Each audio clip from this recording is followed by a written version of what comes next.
Good morning.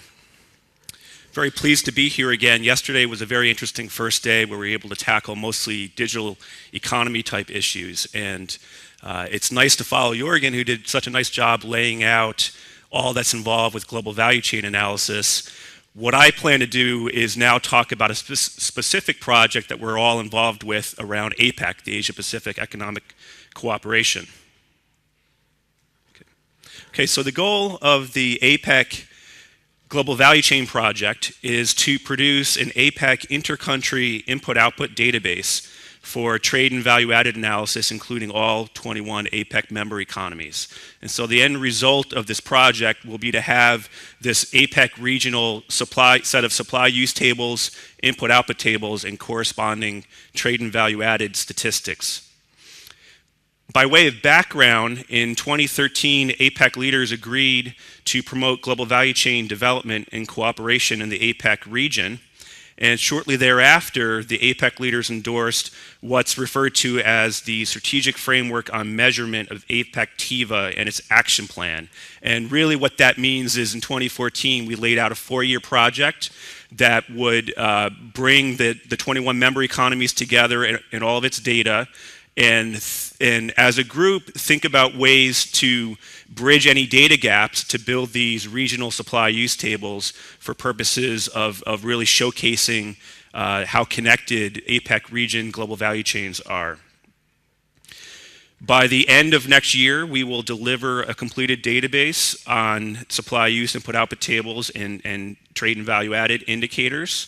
The plan after that is to migrate this database into the OECD WTO database.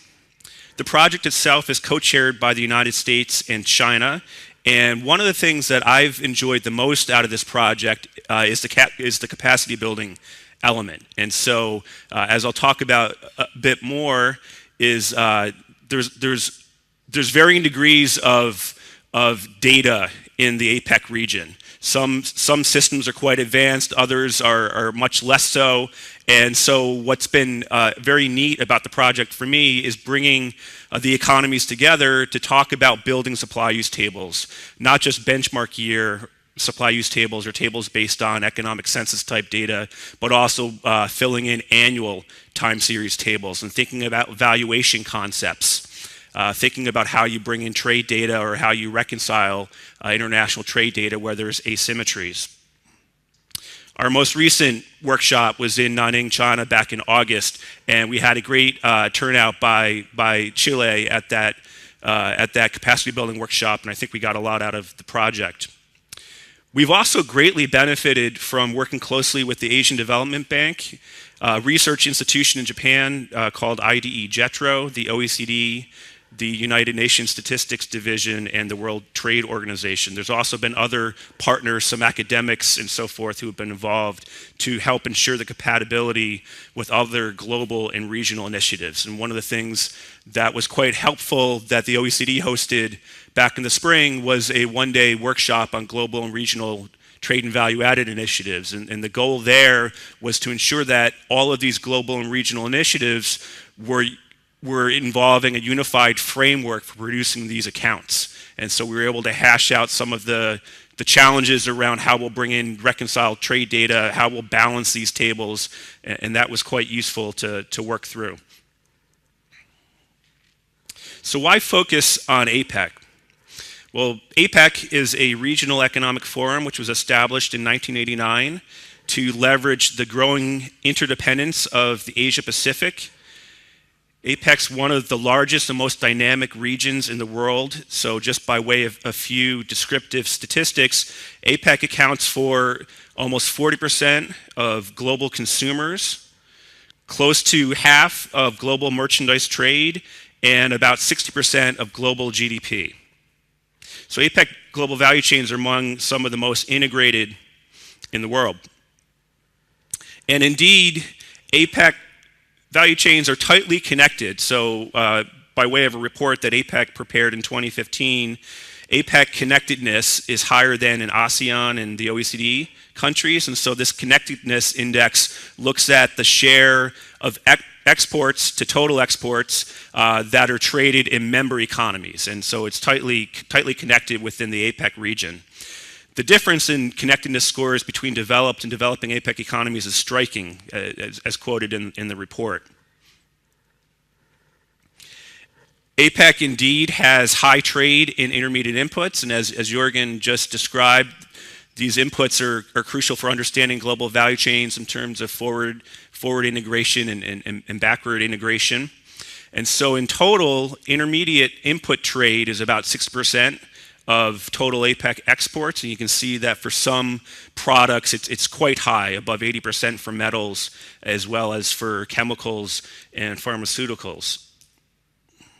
Okay, so some further motivation for global value chain trends and implications, and part of why we're thinking about APEC as a region where we want to have this database in place. As costs accumulate across more borders, economies are more affected by policies, both at the border and behind the border, in economies they trade with and even in economies they don't. As supply chains get longer, more integrated, economies also have a higher risk for exposure to downturns and disruptions abroad, and certainly in this globalized world, we see that play out all the time. So when I think about the U.S. economy, and a lot of concerns in the U.S. around sluggish growth coming out of the Great Recession, a lot of that's tied to the sluggish growth around the world. So the policy levers you have in place in the U.S. are not independent. You can't just do the same things you may have been able to do 20, 30, 40 years ago. It all depends on what's taking place around the globe. So the tightly integrated APEC economies are particularly affected by these trends. And so we find it to be very important to build statistics on APEC global value chains for understanding these supply chains, including mitigating risks and increasing benefits along the way. Okay, so I wanted to share a few highlights of our APEC Trade and Value Added initiative. So as I mentioned, this all began with the senior officials meeting in Beijing in 2014. That's where we initiated the project. We developed the 4-year work plan, and the economies of the APEC region all agreed to this plan in 2014. We then had our first technical group meeting in May of 2015 in the Philippines, and that's where we endorsed what's referred to as the terms of reference and some more specifics around the work plan for the technical group moving forward. Moving forward, we had our first capacity building workshop in Shanghai in 2015, and we had a great turnout for that workshop as well. We had discussions around national accounting, some of the basics around trade and value added analysis, developing those statistics and how those statistics can be used. We also had discussions around the role of emerging economies in global value chains, and one of the key aspects of the technical group meeting was nominating member economy teams to this technical group. In Bangkok in fall of 2016, we held our second capacity building workshop, and that really built off of the nice progress that we had made when we all met up in Shanghai. This workshop that we held in Thailand was funded by the United States and also by APEC funding. And we really were trying then to hammer home a lot of the details around producing supply use tables, import matrices, which are crucial for doing global value chain analysis, working on all the different types of valuation concepts, and then as a group in the technical meetings, further zeroing in on the work that was ahead in terms of the methods that we would be using moving forward and what data would be provided by member economies, really trying to spec out the deliverables that we would need for this project. And then lastly, in August, most recently we were in Nanning, China. This one was funded by China and also by APEC money. And some of the key takeaways for me was the work plan for the remainder of 2017 and into 2018. And those elements have to do with identifying the teams that will be constructing some of the the supply use tables for different member economies, and then how that data will later be merged with reconciled trade statistics. Okay, so in terms of the teams that we set up, there's 4 core teams around building supply use tables. There's 3 of the teams are led by China, 1 by the National Bureau of Statistics in China, and then a couple others by academics. And then there's a team that BEA is leading around some of the member economies, and Chile is one of the countries that we're working closely with for building elements of the regional supply use tables. In terms of the work that we've been involved with, behind the scenes, we've had a lot of bilateral discussions with China around the project, and we hold regular meetings every other month with China around progress that we're making, challenges that we're coming across in terms of fitting the data together, hashing out further elements of the methodologies, thinking further about what we will hand off at the end of the project to the OECD WTO database. Okay, so one of the things that was quite neat about the third capacity building workshop in Nanning was hearing from all the member economies about the progress they've made just over the last few years in developing their supply use tables. This was quite excellent to hear about. What's clear is there's a real commitment to building the underlying infrastructure within the region. So we can even set aside trade and value-added global value chain analysis. As we know, supply use tables are at the core of national accounting, and there's a real emphasis being placed by member economies on building these supply use tables, which is quite pleasing to see. So in Nanning, we had 2 phases to this project. The first phase was mostly involved with presentations by international experts as well as experts within the member economies. The second phase was much more in-depth working with member economies around the availability of their data and what data will be accessible for the project, and then where data is not accessible, collaboratively thinking about ways that we can fill gaps in the data sets. And so thinking about second best methods or ways to extrapolate or interpolate data sets to bridge gaps so that we can develop these annual supply use tables for purposes of this project.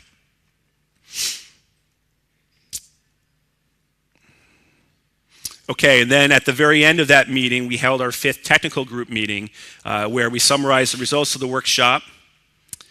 We discussed the findings in a summary of the status of each economy's progress. We discussed the remaining challenges and the actions for the next 6 months. And so right now we've rolled up our sleeves and we're fitting all these data sets together, and through this process we'll be reaching back out to each member economy to ensure that what we're doing makes sense and that we're not missing anything that might actually be available in the economy in terms of the statistical system that they haven't yet come across. Okay. So while there's been a lot of highlights, there's certainly many challenges for this APEC TIVA initiative.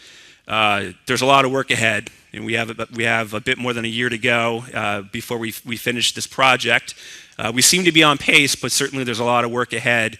And really the key challenge in this project can't be emphasized enough, and that is that the member economies do not have a common and consistent economic statistical infrastructure, and that's certainly the largest challenge, because you need a lot of data sets to do this type of work, and you need it to be built in a consistent way, in a common and coherent way, and that's been the key challenge in building out this effort. But I can't emphasize enough, so much progress has been made, and it's really because of the contributions that the member economies have made over just the past couple of years.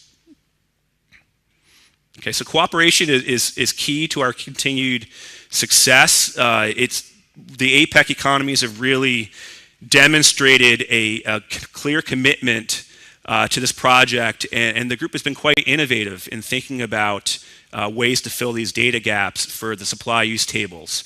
And I must say, I wasn't there in the second week of the project, but some of my colleagues at BEA were, and they came back just very excited about the progress that's been made to date, and it was sort of rejuvenating for the staff to know that this seems like we'll actually be able to come to fruition on it.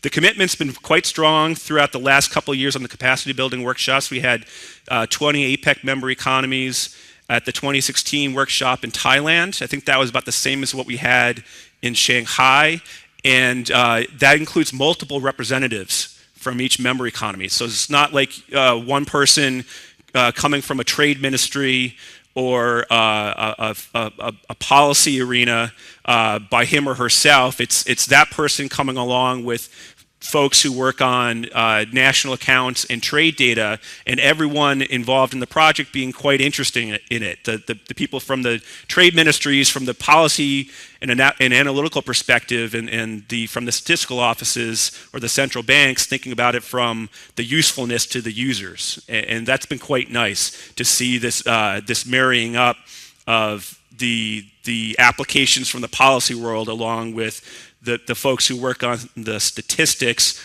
understanding the needs of the broader user community. Okay, so let me wrap up with some concluding thoughts and the way forward.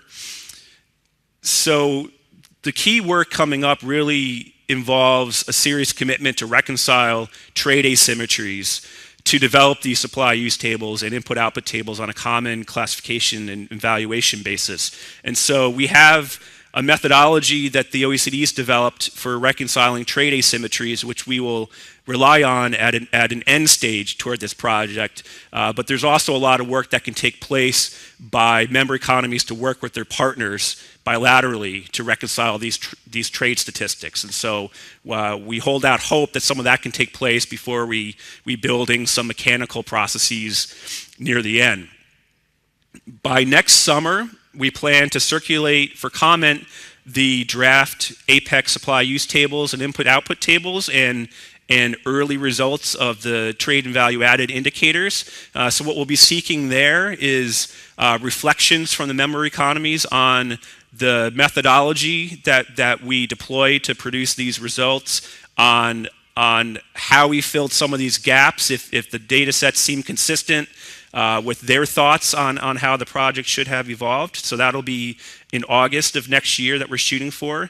By the end of 2018, we'll have completed the project and work toward migrating this database into the OECD WTO database. And one of the things that we haven't yet finalized but is called for in the work plan is to hold a global value chain conference to highlight the results of this APEC effort. And so that's the concluding workshop, is to have a global value chain conference where we bring together international experts in this area as well as member economies, ideally have a nice forum to enjoy the successes of the project overall, highlight the availability of the statistics, have some presentations where we can really understand the usefulness of having these APEC region global value chain data sets. And then as we look beyond that, we'll have to think about whether we want to have some kind of phase 2 or some addition around APEC to the work that we've done. And so while this project will end, I think what's been so nice about this project has been the ability to connect with APEC member economies and to bridge these working relationships to better understand the infrastructures within the economies. And so I think there's a lot that we can do to build off of that effort. Thank you.